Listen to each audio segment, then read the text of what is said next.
همتون جمع شدین اینجا، همه دوربینا رو بچینین، شلوغش هم نکنین، سبد کالا که نیست، جواب سواله به همه میرسه.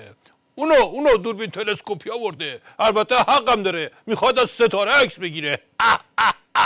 سوال اولو تو بکن. آقای دکتر، از زمان روی کار آمدن دولت 11 شاهد شکلی یک تعامل مثبت بین دولت و مجلس بودیم که نتیجه اون ایجاد آرامش در فضای سیاسی و به تبع اون در فضای عمومی جامعه بوده. فضای آرامش؟ کی؟ زیر بیهوشی بودی تو؟ خبرهای سبد کالا و تظاهرات از ایزه تا اهواز، از دزفول تا شهر کرد اینا رو نشنیدی نه؟ چش نخوری تو با یه هوشیاریت. انشالله که چش نمیخوره. خودتو یه گوشه حفظ کن تا برای تبلیغ قرص خواب‌آور ازت استفاده بکنیم.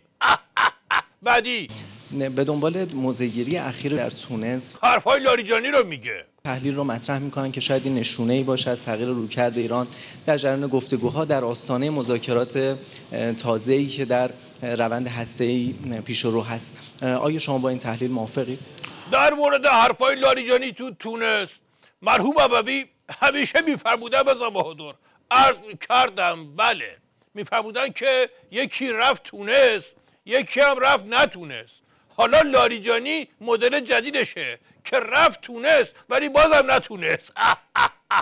این دیگه بدبختی این لاریجانی و اون لاریجانی نیست. ما که تو نظام رفته بودیم پای این که تا جایی که لاریجانی داریم قوه درست کنیم که همشون بشن رئیس یه قوه‌ای، پول و پلشون هم که دارن، دست همشون کجه.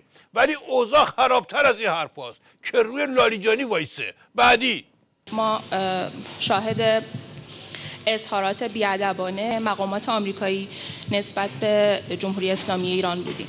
قرار شد موقعی که کارنامه رو میدن از نمره انضباطشون کم کنیم.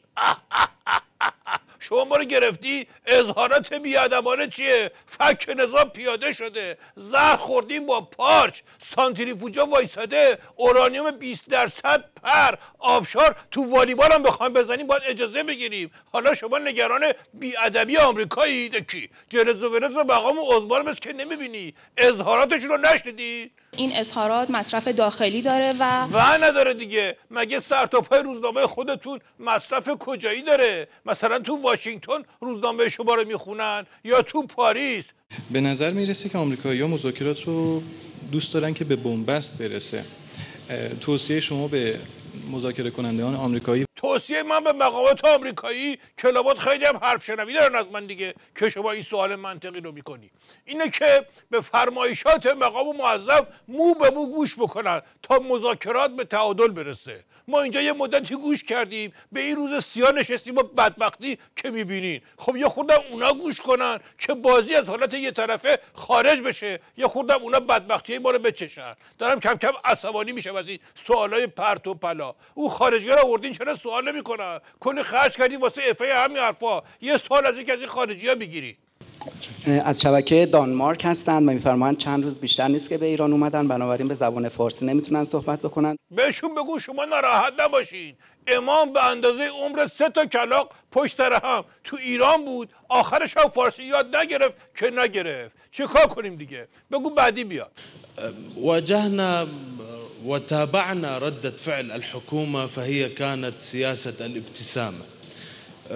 هل ستبتسمون أنتم أيضا اليوم؟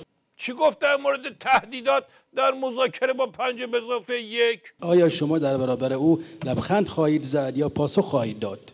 اصولا نظام ما همیشه معتقد بوده که اگر میتونید کسی رو با لبخند خوشحال بکنین حتما ازش دریغ بکنین، بذارین فکش پیاده بشه. ما لبخند رو برای کس دیگه نمیزنیم که، اونم با یه ادا اطفارهای ظریف که اگه به میش نشون بدی میره به استقبال گرگ. لبخند برای جست و پوز خودمونه.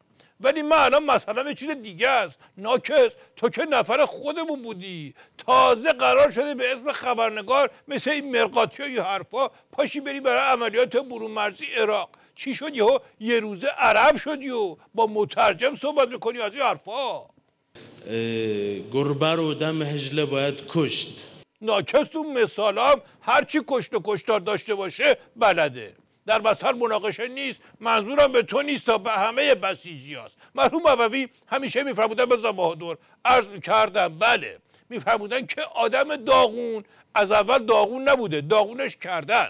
آدم آروم هم همینطور، آدم عصبی هم همینطور، ولی آدم بیشعور از اولش بیشعور بوده. برو بعدی. با روی کار اومدن دولت 11 رهبر معظم انقلاب به مجلسیان و بسیاری از مسئولان توصیه کردند که به دولت فرصت بدن و دولت رو کمک کنن برای حل مسائل. اما به نظر میرسه که برخی از نمایندگان مجلس همسون نبودند با این توصیه ها. چرا چغلیشونو به من میکنی شما؟ مقام اوضاع که بار اولشون نیست که توصیه میکنن، اونا هم که بار اولشون نیست که محل کشکم به توصیه های ایشون نمیذارن. دیگه عادت کرده تفلی بدبخت بیچاره. عین مذاکره است که میگه چشم انداز نداره، بدبینم هستم، دل خوشی هم ندارم، ولی چه کار کنم دیگه؟ بریم مذاکرتون رو بکنی. یعنی جسم ناقصشون نمیکشه که یه حرف تیز بزنن. جسم ناقص ایشون که ساله، جسم کامل منم الان دیگه خسته شد، بس که به سوالای پرت و پلای شما جواب دادم. کاسه کوزتون رو جمع کنی تا دوباره بعدا صداتون کنم.